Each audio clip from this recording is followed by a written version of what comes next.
It's Part to Truth. JJ Tabane. We are here every Monday, Tuesday, and Wednesday at 8 p.m. speaking truth to power and conducting conversations that build. Of course, my guest tonight, Jacob Watson, the nephew of the late Gavin Watson, joining me to have a conversation about this and other issues. How are you? Fine. Thank you for being here. You all right? Thank you for having me. I'm well. Great. Thank you for agreeing to come and talk to me with no agenda. My pleasure. I really appreciate it. My pleasure. Just to clear something in terms of the late Gavin Watson, is there a final report as we speak from the investigation, from the police, something that can, in a sense, give you as a family closure about what has happened? No, nothing at the moment.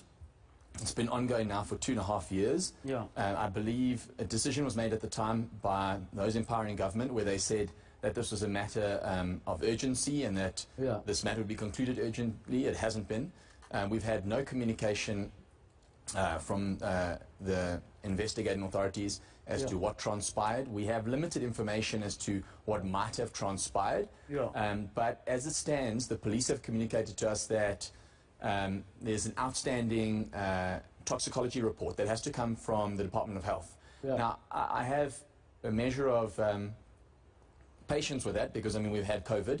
So you would imagine these things would take longer than normal. 2.5 years. 2.5 years, you know, for an urgent matter that could potentially involve nefarious activities. You know, he could have been murdered.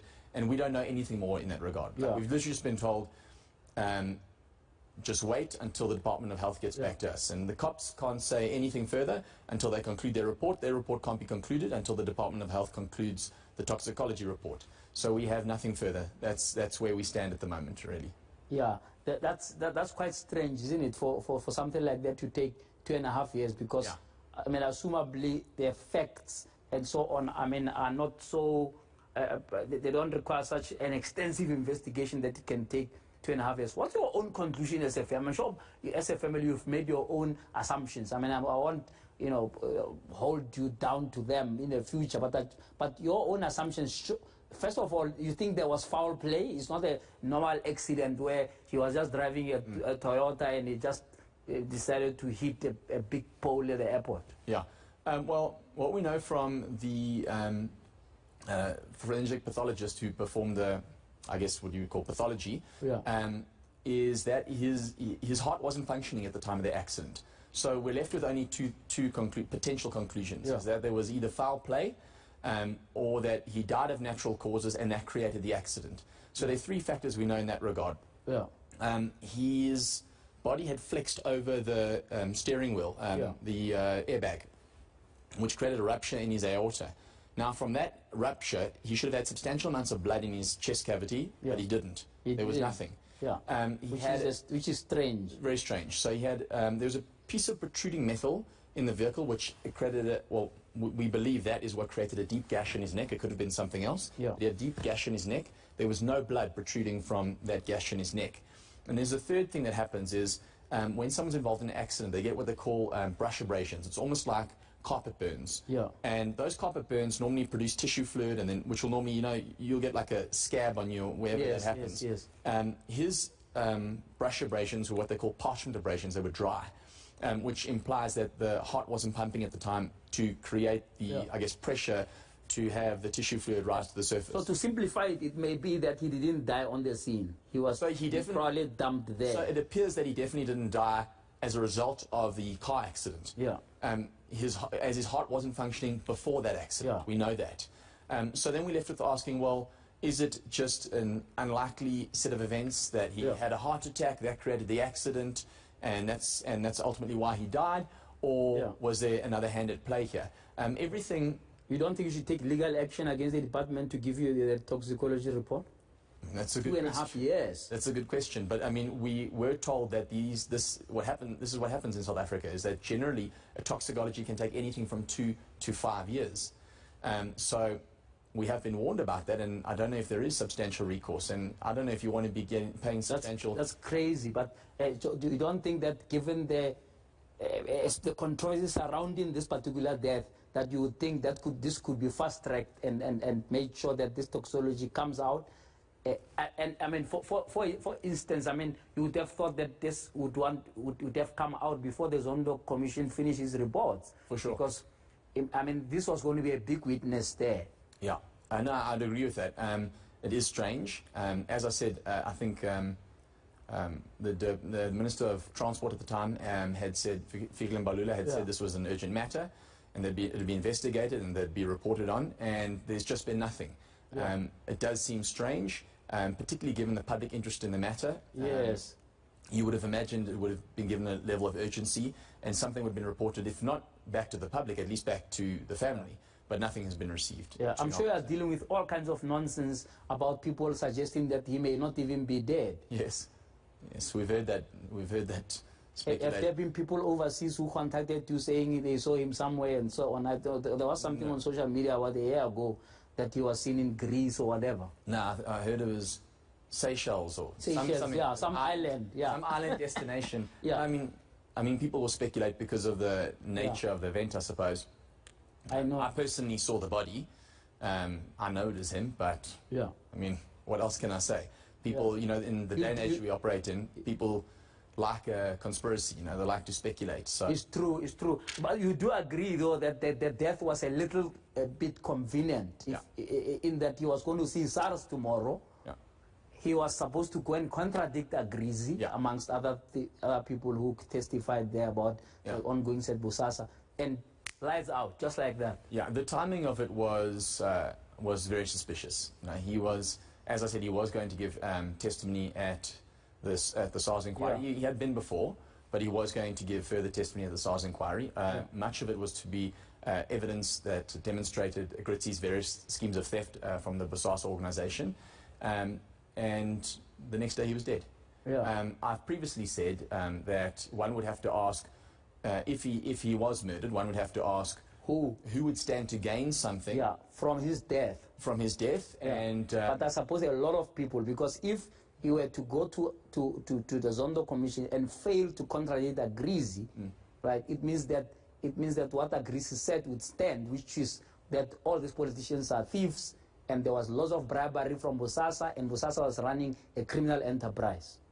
Sure. So in other words, we had here a gallery of rogues. Any of these people could have wanted him not to say or confirm what Agrizzi said, isn't it? Yeah, I mean, I suppose a number of different parties could potentially have motivation. That's why I said who could potentially gain from his death. And what's your view there? I don't particularly have a view. I mean, I previously said what is of concern to me was the fact that Mikey Schultz had testified to say, or given evidence in some forum and had been reported by News 24, where he said that he was contacted by Agrizzi, and Agrizzi effectively offered him a substantial amount of money, a few million rands, to, I can't remember exactly how he put it, but to assault Gavin, when some negotiation wasn't going the way in which he wanted it to. Yeah. I don't know anyone else. You think Agrizzi would gain from his death? In which way? Well, obviously, the one aspect is that he was giving evidence against Agrizzi. The next day he was to give evidence at the SARS inquiry, testifying to numerous schemes that Agrizzi had been involved in of theft from the organization of Bosasa. A lot of Agrizzi's evidence is unchallenged. Is evidence before the Zondo Commission. A lot of his evidence is a reinterpretation by him of his own schemes of theft, and I believe he, is probably convenient to him that that's not able to be challenged now. But I have no further evidence. But that's that's your own gut feeling that he cannot be ruled out as suspect. He obviously cannot be ruled out. The state must investigate and they must draw their own conclusions. So I don't have the mechanisms that the state has. So they must perform their own investigations, and then they must provide us with that information. I want to take a break. After the break, I want us to then go into, we can't obviously rehash the entire Agrizzi's testimony, but I want us to zone into what I can call corporate conduct of your uncle and his businesses of Bosasa, from its formation right to how it was conducting its business with government. We'll talk about that after the break. Janet Watson is my guest tonight. Let's take a break.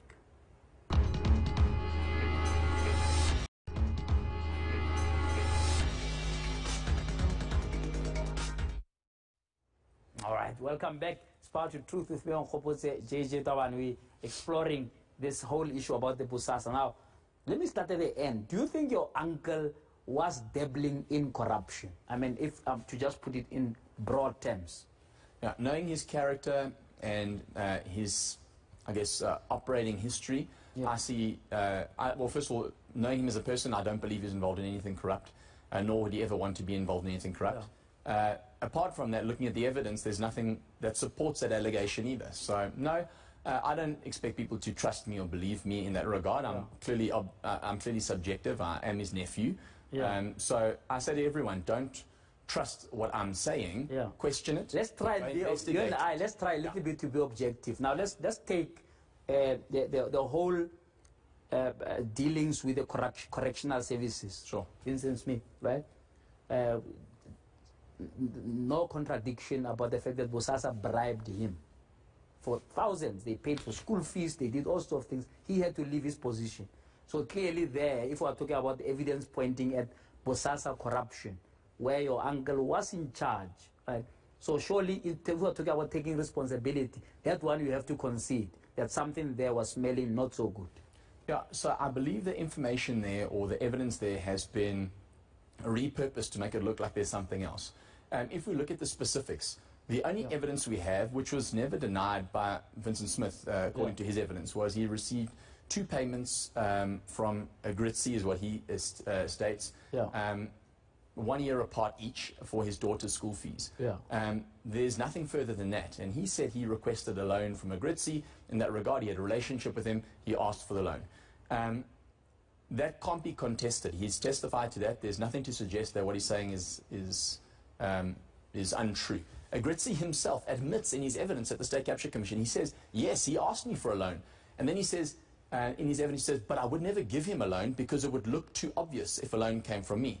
Well, what would look more obvious is Bosasa giving him a loan directly themselves. So he said he wouldn't give him a loan because it would look too obvious. Let's agree that it was inappropriate. This guy was an MP for sure, in charge of the correctional services.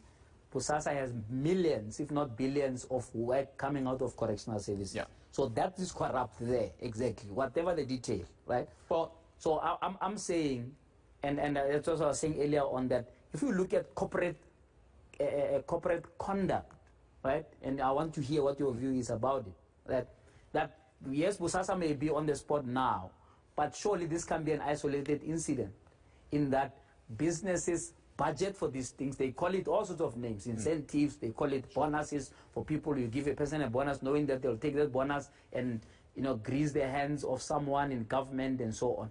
Bosasa clearly, and this is, I've just used that one example because we don't have enough time, right?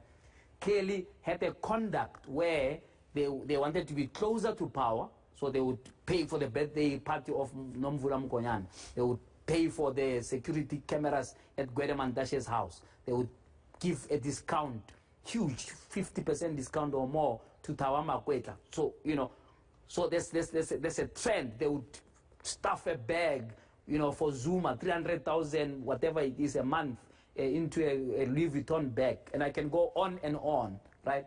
So clearly there was a conduct there of which you and I must agree was inappropriate, to say the least. Yeah, I cannot agree with that, and I'll tell you why. We're mentioning a bunch of stuff, and we're relying on evidence given by a self-confessed criminal and a man who's been proven to have lied to the State Capture Commission. Our evidence in this regard is exclusively the oral testimony of Angelo Agrizzi, who's been confirmed to have lied at the Commission. It's a fact. Actually, the findings of the third part of the report regarding Bosasa should actually make a recommendation for him to be prosecuted for perjury, because he's consistently lied to the Commission. But that never happened, and that concerns me. Why is there not a consistency? But the evidence of somebody like Mokonyane, right, was the Commission did not believe it. They said she must be investigated, she must be prosecuted. So they didn't purely rely on Agrizzi. They relied on her own you know, conduct as an unreliable witness. That may be so, but let's look at the actual evidence. You've made a comment. You said, Jacob Zuma, money being doled around. Well, let's look at it. Where's the evidence that Jacob Zuma got 300,000 rand from Bosasa? Well, Jacob didn't pitch up to come and answer. No, but I mean, but where is the evidence? What is the evidence? The evidence is one thing. The evidence is that Agrizzi said it. He said that a Louis Vuitton bag of 300,000 rand was given to Jacob Zuma. Apart from that, there is no evidence to support that. Yeah. No. So you see, our court system has a way, right, to deal with evidence, right, that is circumstantial, for example, through interrogation, through cross-examination, and so on. Yeah. There are 3 big volumes of the report that show at least on 2 or 3 of those, evidence articulations by the Deputy Minister of Correctional Services, where Bosasa is doing business, right? That there was something corrupt about the fact that he got a 50% discount. We don't need to go and fish anywhere else. It's clear. So we could pull hairs and so on. I want us to deal with a principle that says, right, in all this, somewhere in these 3 volumes, Bosasa has been painted as a terrible company. And I want you and I to agree on that. We may differ on the detail, the extent of it. We may even differ about whether or not your uncle was directly involved. But as a company, Bosasa, which had to even change its name and so on, has been in lots of dodgy deals. Talk to me about the shares. Let's start where it was started. This thing was established by the ANC Women's League. With JJ, I don't want to stop you, but I don't believe we can move on until we have discussed. Yeah. You see, this is my concern. You can't say there's no evidence. That's what I'm saying. No, but I'm saying we have to talk about the evidence. What is the evidence? The evidence is only as good as the person that gives it, unless there's something physical, right? If there was a 300,000... Koyani could not explain why she didn't know who funded her birthday party. But nothing to do with Agrizzi. And I'll answer that. But let's start. We first said Vincent Smith. So let's start with it. What is the evidence? There's evidence that he received 2 payments towards his... But already agreed. That's inappropriate. No. But what I'm saying is, who is it inappropriate by? Is it inappropriate by Bosasa? If the money didn't emanate from Bosasa, it's not inappropriate. It emanated from where?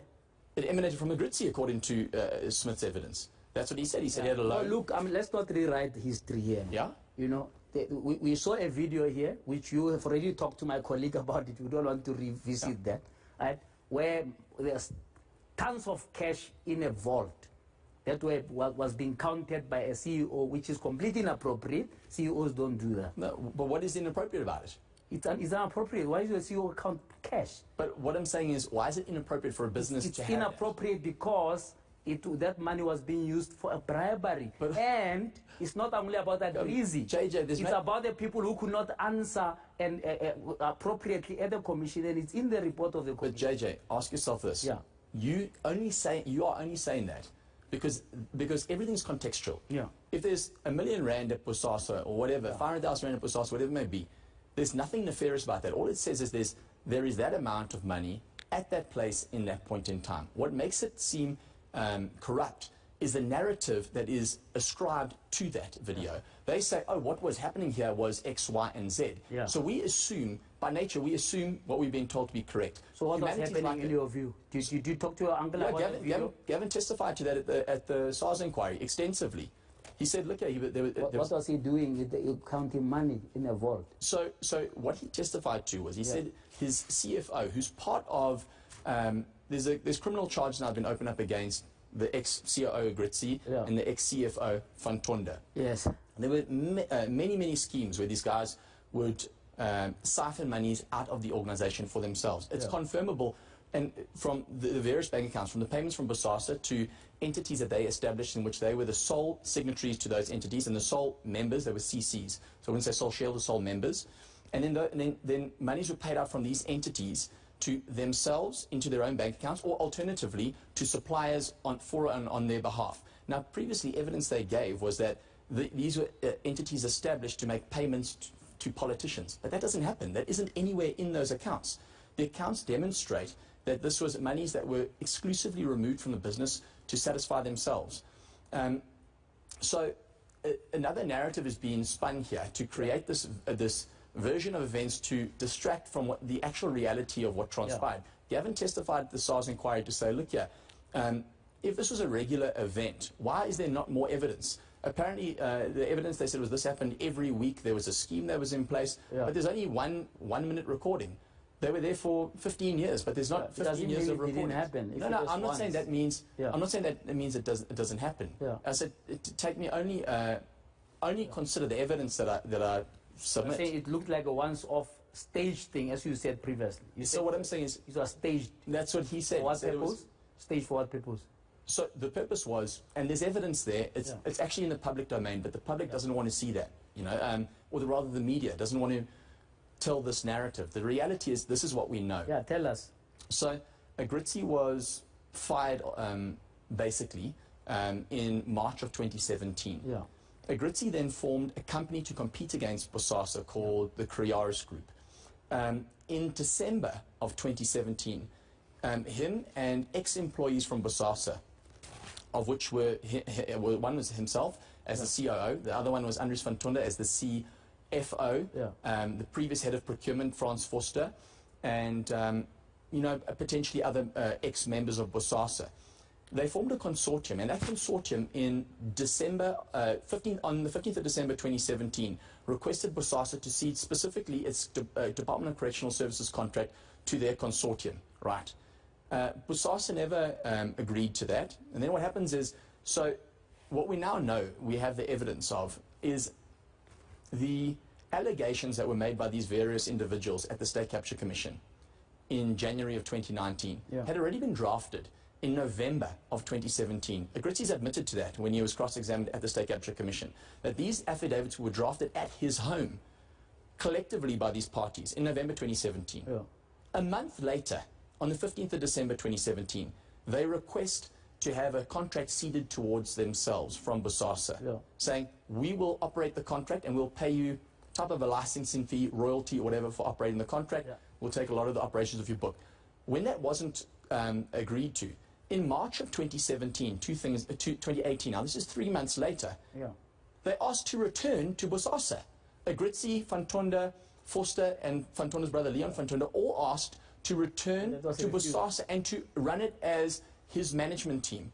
That was refused. Agrizzi then sends an email, and that's all in the public domain, and he's agreed to it. He's confirmed that he sent it. Sends an email to a Bosasa advisor saying what they want is for Bosasa to liquidate. And if they're liquidated, then his grouping of Criaris would be able to offer assistance to government by offering assistance to government, could pick up their contracts that would effectively be lost because they would have gone into liquidation. And ultimately, that transpired. All right, let's pack it. I'll give you a chance to continue that after the break. We're talking to Jacob Watson, who is giving me his perspective about this whole Bosasa saga. We wrap up that conversation after the break.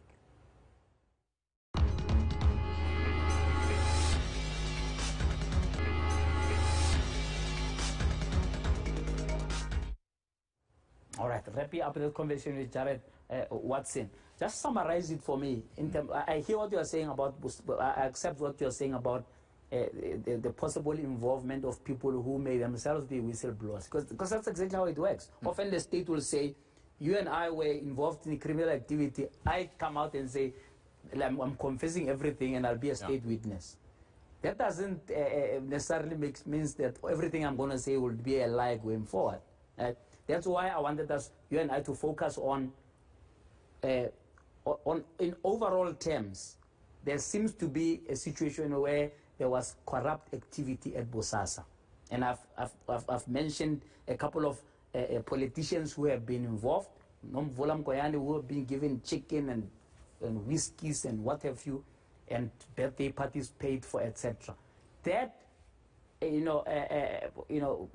points to the whole issue about state capture, where a politician is in the pockets of business.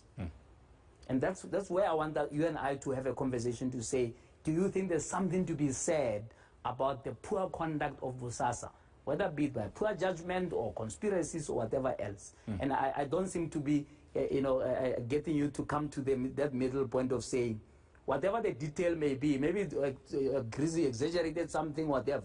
But in general terms, what has been in the report so far, or in the commission, and the commission had the whole 3 years, I think for the Bosasa, I think took 4 months of just understanding how Bosasa operated nefariously.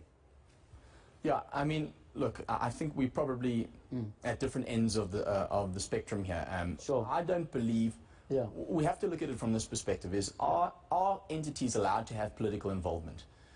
We now know there's parliamentary disclosures. We know an organisation is allowed to have a political affiliation, and Bosasa was never scared of demonstrating its support for the ANC. I mean, Gavin as an individual had been supporting the ANC since 1976. No one's talking about that.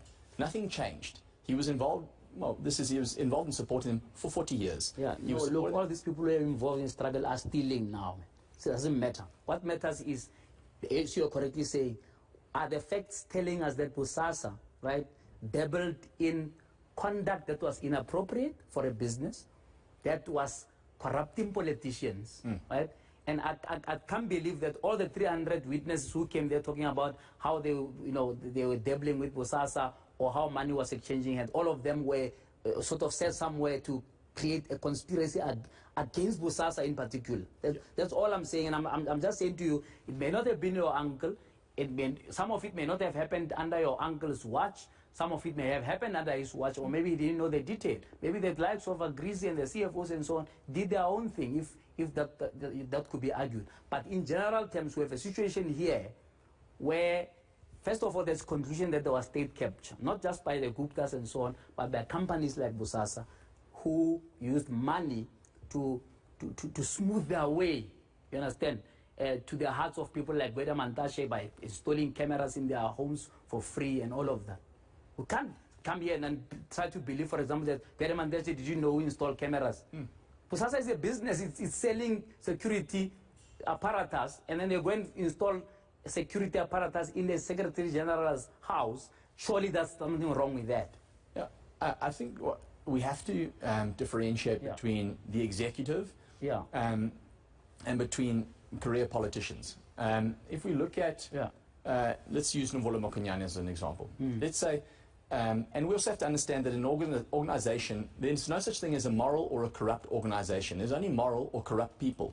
An organization is a legal institution. It has no physical embodiment except for the people that work for that company. So Bosasa cannot be a corrupt organization. The people within Bosasa can be corrupt or not. Bosasa cannot be a moral organization. The people within Bosasa can be moral or not. So you have to separate the organization from its constituents, right? Anyway, if we use Noli Mokonyane as an example, what should the investigator say is, well, was she involved in any tender rigging or whatever the case may be? You know, there has to be a quid pro quo. It has to be, okay, what was done for her? They said a party was catered for her. Okay, but what is she purported to have done for Bosasa? Actually, Agrizzi's evidence at the State Capture Commission was that she did literally nothing for Bosasa. It's in the transcript of his evidence. He gets re-questioned. And Paul Pretorius says to him, but are you limiting your evidence to Ms. Mokonyane, or are you saying for in general about the evidence you've given around all parties the last week? And he says specifically, no one did anything for Bosasa. Nothing. He actually says squat. So his own evidence was that these people were being paid and didn't deliver anything in return for Bosasa. The ultimate point is that has to be investigated is look at the tenders that Bosasa were awarded. This should be investigated and say, well, was there anything irregular about this appointment? And if it was, who was involved in that? Noli Mokonyane, if I may ask you just a question, have you yourself been involved in the ANC? I know your uncle was involved in the ANC. Have you been involved in the ANC? No, only as a voter. I mean, personally, so I vote let me for the tell you ANC. what happens having been involved in the ANC. A branch secretary who doesn't hold any position in government can instruct a mayor to give a tender to somebody. Right? It's not a rumor. It's what happens. That's why there's so much corruption. That's why there's so much corruption in local government. That's why there's so much wasteful expenditure. It's not because of the officials necessarily who are in the municipality. Sometimes it's the politicians. So Gwede Mantashe can instruct anybody he likes. He was a secretary at that time. He was heading the deployment committee. He could put whoever and remove whoever. And that's why in the evidence we have seen, it was clear that Bosasa knew that they have to take care of Gwede. Not because he was a minister at that time, but because he has influence. So I wouldn't want us to pull hairs in. JJ, all I'm saying to you is... my family's been involved with the ANC since 1976, so don't consider me ignorant in the dealings of the ANC. You know what I mean? I'm not involved in... I'm not saying you're ignorant. No. I'm saying don't say to me, a career politician cannot influence a tenant. No, but what I'm saying, even if they are not in office. What I'm saying is the following: is that you cannot make such a broad allegation about someone. You actually not broad. Mokayana was given largesse by Bosasa. But I'm saying, what for? Just answer that. Why would they give her if it was not going to benefit? Okay, ask yourself the following. Yeah. In the last quarter, how many gold, NASPers, numerous organizations have donated millions to the ANC, to the DA? You ask what for? Yeah, what for? Exactly. What for? But they're allowed to do it. Yes, but you're allowed to. They're doing it for free. But what I'm saying is, it's not relevant whether they do. They were donating above board. These guys were bribing, paying, including to a point where the politicians themselves had to deny. Do you really believe that Gwera didn't know that Bosasa installed cameras in his house? No. Tell me, honestly. No, I don't believe. You don't believe him? Why is he lying about it? No, because he knows that if it was to be concluded that he was given favors by Bosasa, and Bosasa got government contract, there could be a nexus. But JJ, you know how it is. You know, Bosasa has been portrayed as this state capture beast. Yeah. No one wants to. But it's not. But I'm saying, no view. It's irrelevant whether it is or isn't for the sake of this point. The point is this: no one wants to be connected to it. No one wants to be perceived to be connected to it. You know, if you're talking about the ANC and being involved in the ANC structures, who would want to, whether it's guilty of what's accused or not, who would want to be perceived to be connected to it? Because nobody. You're guilty by association. Yes. You live in a time and place where, you know, you are cancelled in a second. If you look at Bosasa, it's a prime example to use.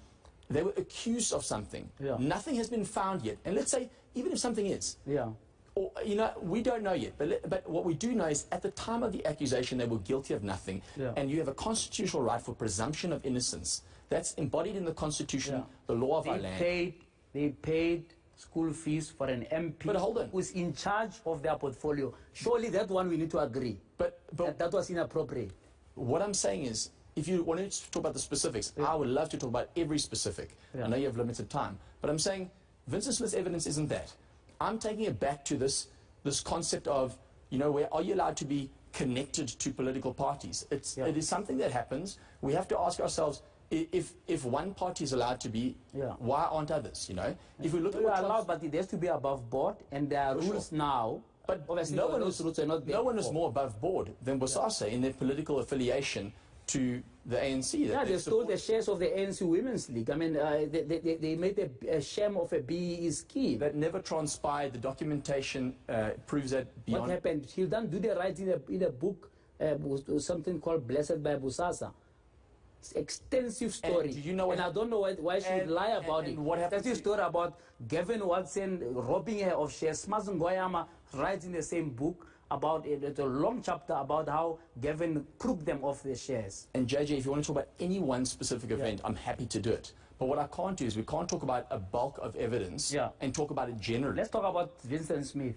Okay, Vincent Smith. But what I want to do is come back. Talk about Vincent Smith as a sample of the conduct, right? So I'll come to that. But exactly what we were talking about is the presumption of innocence, right? Bosasa was entitled to that. They also have a constitutional right to trade. These are things that are embodied in the Constitution. What happened? They were guilty in the court of public opinion. The banks closed their bank accounts and they could not trade anymore. That's the only reason why they liquidated. This is what happens. That's why people disassociate themselves from organizations that are implicated in these things, because it is too risky for their own reputations to be seen to be involved with these entities. So that is something that I just wanted to state, you know, regarding that discussion that we have. Regarding Vincent Smith, Vincent Smith's evidence is, and his evidence should, remember, Vincent Smith appears before the court as untainted. Agrizzi doesn't. He's a self-confessed criminal. Vincent Smith's evidence is that he personally received 2 amounts as a loan from Agrizzi. I'm going to take a quick break, and then we'll do one more segment to make sure that we can wrap up the conversation properly. Let's take a break now.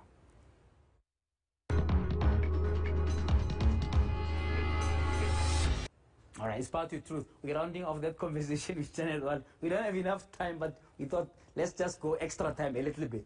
Just to be able to come to some agreement of how we want to move these things. At the end of the day, we need to have, as a country, a conversation about, right, a relationship between private business and therefore the interest that they may have and public interests. and in this case, political parties and so. You would have seen that in the last couple of months, there's been a new law now of declaration to say if you are giving a political party anything above 100,000, you must tell us what it is. The ANC, interestingly, has said it's broke because of that. Why would you think that's the case? Because a lot of people don't want to be known. They want to fund under the table. For sure. Now, when you say, tell us who's funding you, they can't even pay their staff. It's as bad as that. Yeah. Your comment on how that relationship can be regularized, given all the lessons we may have learned from all the evidence given there, whether you believe it or you don't, at the State Capture Commission? Yeah, it's a difficult question, and it will require, I suppose, adapting of legislation. You know, if we look at South Africa as a country, a lot of the systems we have in place are apartheid systems. If you look at the Commission itself, the Commission was constituted according to an act in 1947. It was done, as far as I understand, as a means of publicly shaming people. It was used as a mechanism to control people, right? The Commissions Act, however, has never been updated. If you look at it now, I think of Bosasa as an example. Massive consequences for being implicated, whether they are true or not. Yeah. Let's say they're proven true, let's say they're proven false. In either situation, yeah, you're destroyed. That's what happened to Bosasa ultimately. Yeah. They liquidated because testimony was given about them, regardless of the truth of that.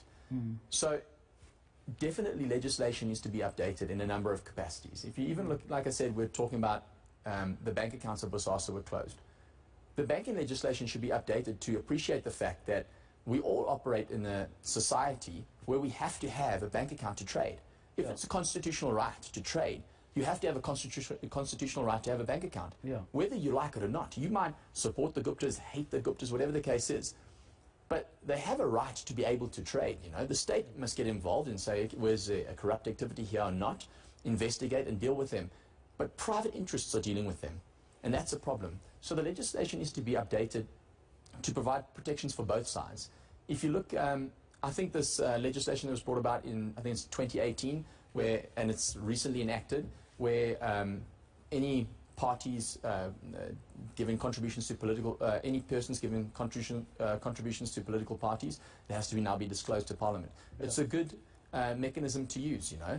There are other things in place where any member of Parliament has to give a disclosure of any receipts from, I think anything more than, I don't know, it might be 10,000 Rand or whatever the case may be. Yeah. They have to disclose that. Now, the legislation is in place, and it's good. On the issues of, let's say, Bosasa and state capture and so on, remember the media doesn't manufacture the evidence that's at state capture. They just report what they are told there. Right? We're like a mirror of society. I'm not saying we're always right. Sometimes, because we also dabble into opinion, we may be opinionated in the wrong direction.